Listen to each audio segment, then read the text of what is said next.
Saya berikan teori dulu sebentar ya.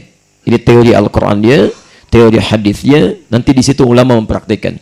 Dan manhaj ini nanti kita bawa pulang ke tempat masing-masing, kita praktekkan pada anak cucu kita insyaallah. Baik. Quran surah ke-9 misalnya. Ayat 122. Posisi paling kiri sebelah bawah di mushaf.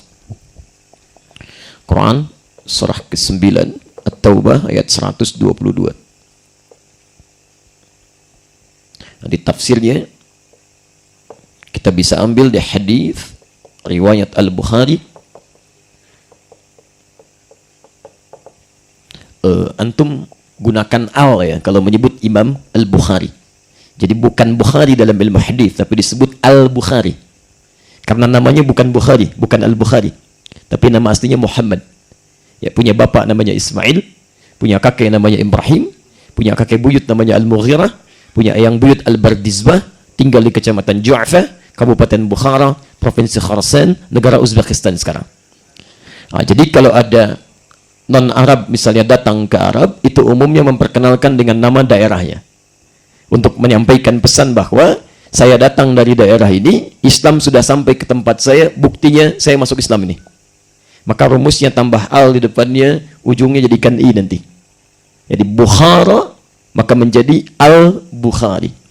Nanti saya akan tunjukkan ulama-ulama besar kita. Ada dari Minangkabau Syekh Ahmad Khatib, dikenal dengan Syekh Ahmad Khatib Al-Minangkabawi. Ada dari Palembang Syekh Abdus Somad, dikenal dengan Syekh Abdus Somad Al-Palembangi. Ada dari Banten Syekh Nawawi, dikenal dengan Syekh Nawawi Al-Bantani. Ada ahli sanad terakhir Musnid Ad-Dunya gelarnya. Ya, paham hadis dengan sanadnya sampai ke Nabi, bukan cuma hafal isinya, tapi dengan sanadnya. Itu yang terakhir orang Padang, namanya Syekh Yasin Al-Padangi. Termasuk nanti kita sampaikan dua bersaudara yang dimaksudkan. Ya. Ini Al-Bukhari nomor hadis 71 di Kitabul Ilmi, posisi paling kiri sebelah atas. Hadis riwayat Abu Hurairah. Tafsir utamanya ada di hadis Muslim. Kalau antum punya kitabnya, lihat di babul Muqaddimah di jilid yang pertama, halaman 119, bab yang kelima, hadis nomor 15, posisi paling kiri sebelah atas. Nanti saya tunjukkan bagaimana redaksi dan bacaannya. Sekarang perhatikan, ini manhaj para ulama kita. Saat mereka ingin belajar tentang pengetahuan, yang dengan itu nanti pengetahuannya jadi berkah. Begitu pulang diajarkan lagi pengetahuan dan tidak terlekat dengan masa. Sampai hari ini masih tertanam pengetahuannya. Nanti ada 4 tipikal para penuntut ilmu yang disebutkan oleh para pakar sekarang. Dan para ulama ini melampaui yang 4 ini. Jadi yang kelima. 4 ini nanti kita akan cek ya. Ada yang cepat ingat, lambat lupa. Ada yang cepat ingat, cepat lupa. Ada yang lambat ingat, lambat lupa. Ada yang keempat ini agak repot. Lambat ingat, cepat lupa. Mau ingatnya susah gitu. Begitu disampaikan langsung lupa. Tapi manhaj yang ini akan menampilkan manhaj yang luar biasa. Yang kelima, cepat ingat dan sulit lupa. Jadi mau lupa susah. Bukan mau ingat, mau lupa susah. Nanti kita turunkan. Ya. Baik. Kita turunkan dulu. Wa ma kanal mu'minuna liyanfiru kaffah. Dan tidaklah semestinya orang-orang beriman itu sibuk berjuang semuanya. Dan ketika ayat ini diturunkan, konteks perjuangannya jihad secara fisik. Ya. Tapi ketika konteks perjuangan fisik itu tidak ada tuntutannya, maka perjuangan yang lain masuk dalam kategori perjuangan jihad ini. Yang paling menarik, lihat ayatnya. Tidaklah semestinya semua orang beriman sibuk berjuang semua. Falaula nafara min kulli firqatin minhum. Mesti ada di antara sebagian mereka yang sibuk. Ta'ifah liyattafaqahu fid din. Nah, ini yang terpentingnya. Liyattafaqahu fid din. Fid din. Masya Allah. Saya garis bawah ini yang paling penting. Mesti ada di antara sebagian yang sibuk ini meluangkan waktunya untuk mempelajari, memahami tuntunan-tuntunan ad-din, agamanya. Saya ingin fokus dengan cepat ya. Sekarang kita lihat teman-teman sekalian. Pertama, ayat menuntut ilmu dibuka dengan kalimat iman. Wa ma kanal mu'minun. Dan semua kalimat menuntut ilmu di Quran dibuka dengan kalimat iman. Quran surah ke-58 ayat yang ke-11, posisi paling kanan sebelah bawah. Lihat kalimatnya. Ya ayyuhalladzina amanu idza qila lakum tafassahu fil majalis fafsahu yafsahillahu lakum. Hei orang-orang yang telah menyatakan dirinya beriman kepada Allah Subhanahu wa taala. Jika dikatakan kepada Anda ayo luaskan majlis dalam hal belajar pada Allah Subhanahu wa taala. Semua kalimat dimulai dengan kata iman. Bahkan ketika Allah berikan pengetahuannya, diawali dengan kata iman dulu. Yarfa'illahu alladhina amanu minkum walladzina utul ilma darajat.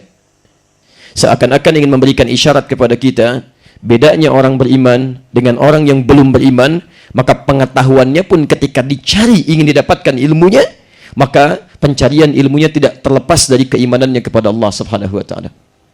Jadi ketika antum ingin belajar bedanya muslim beriman dengan yang belum beriman, semua pengetahuannya diniatkan karena Allah Subhanahu wa taala. Ini yang paling penting. Anda mau kerjakan apapun silakan. Ya. Anda ada yang belajar matematika, belajar fisika, termasuk ada yang belajar misalnya balaghahnya, ada yang belajar nahwunya, ada yang belajar sarafnya. Bedanya orang beriman dengan yang belum beriman, orang Islam itu dia niatkan karena Allah, bukan karena ingin mendapatkan pelajarannya saja. Sekarang mohon maaf ya, yang belajar bahasa Arab, termasuk pelajaran agama, itu bukan cuma orang beriman saja. Sekarang sudah ada kelas-kelas di Eropa, termasuk di Amerika, yang mempelajari tentang keislaman, Islamic Studies. Bahkan referensinya lebih lengkap dibandingkan dengan kita. Di Leiden itu ada fakultasnya. Ya, di Nijmegen itu ada juga bagiannya. Kemudian di Kanada, di McGill itu ada juga. Termasuk di Amerika sekarang. Di Rusia ada. Di Jepang sudah mulai. Kami beberapa waktu yang lalu ke Tokyo, itu sudah dimulai. Bagaimana mereka meneliti tentang Islam. Jadi kalau antum belajar Quran, mereka pun belajar Quran. Antum belajar hadis, mereka pun belajar hadis. Perbedaannya apa? Kita lakukan semua itu karena Allah Subhanahu wa taala. Ini poinnya. Ketika Anda belajar mengawali dengan iman, dilakukan karena Allah, maka apa yang muncul pertama kali? Pemberian Allah yang membedakan antara orang ikhtiar karena ilmunya saja dengan orang yang ikhtiar karena imannya. Saya berikan contoh misal. Quran surah ke-75 ayat 16 sampai 18. Posisi paling kanan sebelah bawah. Al-Qiyamah. Perhatikan, saat ayat Al-Quran diturunkan oleh Allah kepada Nabi Muhammad SAW, Nabi SAW ingin berikhtiar cepat menghafalkannya dengan kemampuan beliau. Ketika ingin cepat menghafalkan, maka beliau cepat menggerakkan lisannya. Turun ayat Quran, perhatikan kalimatnya. La tuharnik bihi lisanaka lita'jala bih. Muhammad, jangan engkau terlalu cepat melafazkan lisanmu, hanya keinginanmu untuk cepat menghafalkannya. Inna alaina jam'ahu wa qur'ana. Biarkan kami yang menghimpun dalam jiwamu dan kami bacakan kepadamu. Fa idza qara'nahu fattabi' qur'ana. Maka jika kami telah bimbing bacaannya kepadamu, kamu tinggal ikuti saja. Kenapa kalimat di situ ada menggunakan qara'nahu, kami yang bimbing, bukan engkau yang capek berikhtiar? Ingin menunjukkan kesan, kata para ulama tafsir, orang-orang yang melakukan karena Allah Subhanahu wa taala, maka Allah yang akan mempercepat pengetahuannya, menanamkan dalam jiwanya dibandingkan dengan dia yang mencarinya. Makanya silakan antum cek Imam Al-Bukhari, bahkan sebelumnya Imam Asy-Syafi'i, Imam Ahmad bin Hanbal, sebelumnya lagi Imam Malik, Imam Abu Hanifah, ketika mereka mencari pengetahuan dengan izin Allah Subhanahu wa taala, maka pengetahuannya cepat ditanamkan dalam jiwanya. Saya berikan contoh Imam Asy-Syafi'i. Antum kenal Imam Asy-Syafi'i? Kenal di mana? Masya Allah ya. Pernah dengar ya? Muhammad bin Idris Asy-Syafi'i, Masya Allah, lahir 150 Hijrah. Setelah Imam Abu Hanifah meninggal dunia, Asy-Syafi'i lahir. Lahirnya di Gaza, yang sekarang banyak diblokade. Secara singkat saja, beliau pernah datang ke majlisnya Imam Malik. Hanya datang sehari lebih cepat. Imam Malik punya taklim, misal dibuka di hari Rabu, misal saja, beliau datang hari Selasa. Alhamdulillah. Saat datang hari Selasa, adabnya terhadap guru tidak mempercepat minta belajar, ditunggu oleh beliau. Tidak mengetuk pintu, tidak memohon, menunggu di depan pintu. Saat menunggu di depan pintu itu, sampai dengan keesokan harinya, kemudian Imam Malik bersiap keluar dari majlisnya, bersiap akan mulai mengajar, lalu memanggil khadimnya. Kata Imam Malik, iftahil bab, buka pintu, di sana ada seorang pemuda yang sudah menunggu. Padahal Imam Malik belum pernah keluar melihatnya. Apa yang terjadi? Begitu dibuka ternyata ada Imam Asy-Syafi'i. Pertanyaan Imam Malik yang pertama kali dikatakan, ya, madza turid? Apa yang Anda inginkan? Kata Imam Asy-Syafi'i, uridul hadis. Saya ingin mengambil hadis dari Anda. Madza indak? Kata Imam Malik, apa yang sudah kamu punya? Apa jawaban Imam Asy-Syafi'i? Hafiztul Muwatta. Saya telah hafal kitab Al-Muwatta. Kitab yang dikarang oleh Imam Malik, berisi tentang hadis-hadis dari Rasulullah SAW yang tebalnya luar biasa. Ternyata Imam Malik sambil menunggu di luar itu, dari hari Selasa misalnya tadi sampai dengan ke hari Rabu, itu menghafalkan Al-Muwatta dalam semalam. Nanti kita akan lihat bagaimana ibundanya merawat Imam Asy-Syafi'i itu dari sejak kecil. Bagaimana bermohon kepada Allah, bagaimana mendekatkan beliau dengan Allah. Termasuk langkah ini akan diikuti oleh Imam Ahmad bin Hanbal, termasuk oleh Imam Al-Bukhari. Kalau nanti masih ada waktunya, saya akan ceritakan bagaimana Imam Al-Bukhari dari yang buta, tapi mencari pengetahuan dengan iman dan doa ibundanya, kemudian tiba-tiba disembuhkan oleh Allah Subhanahu wa Ta'ala. Padahal dihukumi tidak mungkin sembuh oleh para dokter saat itu. Nanti kita lihat di kitab, ya, Fathul Bari fi Syarah Sahih Al-Bukhari karangan Ibnu Hajar Al-Asqalani di jilid yang pertama halaman 364 posisi paling kiri paragraf yang ketiga baris 1 sampai 9. Kita nanti akan lihat, ya. Nah, ini pertama. Jadi saya mau tanya dulu nih, antum datang ke sini karena memang mau belajar atau karena Allah? Ingin lihat ustadznya, ingin ketemu Syekh Ibnu Utsman, atau antum ingin belajar karena Allah? Nah, itu tidak mudah tuh. Itu tidak mudah. Karena itu orang beriman ketika dia akan melangkahkan kakinya, ini lillah, ini yang pertama. Baik. 1. 2. Orang-orang yang mengerjakan atau mengikuti proses menuntut ilmunya karena Allah, maka dia akan mengikuti aturan-aturan Allah di dalamnya. Mustahil saya lakukan karena Allah, tapi antum melanggar ketentuan Allah. Itu mustahil. Maka aturan pertama dalam proses menuntut ilmu ini, bagaimana seseorang bisa belajar dan kemudian berdakwah? Aturan yang pertama, liyattafaqahu fid din. Belajarnya disebut dengan fiqh. Fokus fiqh. Secara bahasa artinya paham, mengerti. Seakan-akan ada isyarat dari Al-Quran, orang-orang yang ingin belajar tentang ketentuan agamanya, syariat agamanya, ya, belajar tentang urusan dinnya. Din di sini disebut dengan Islam. Tafsirnya di Quran surah ketiga Ali Imran ayat 19, posisi paling kiri sebelah atas. Inna ad-dina 'indallahil Islam. Islam. Di siapapun yang ingin belajar tentang Islam, apapun itu, maka dia berusaha bukan sekedar belajar. Yang diinginkan bukan cuma tahu, tapi paham yang dipelajari. Misal, saya turunkan pokok-pokok Islam. Hadis riwayat Muslim, nomor hadis yang ke-8 di Kitabul Muqaddimah, jilid pertama posisi paling kiri sebelah atas, dari sahabat Umar bin Khattab radhiyallahu taala anhu. Ketika Nabi SAW ditanya tentang Islam, mal Islam? Dijawab, al-Islamu an tashhada an la ilaha illallah wa anna Muhammadar Rasulullah, syahadat, wa tuqimas salah, salat, wa tu'tiyaz zakah, zakat, wa tasuma Ramadan, puasa, wa tahajjal baita in istata'ta ilaihi sabila, haji.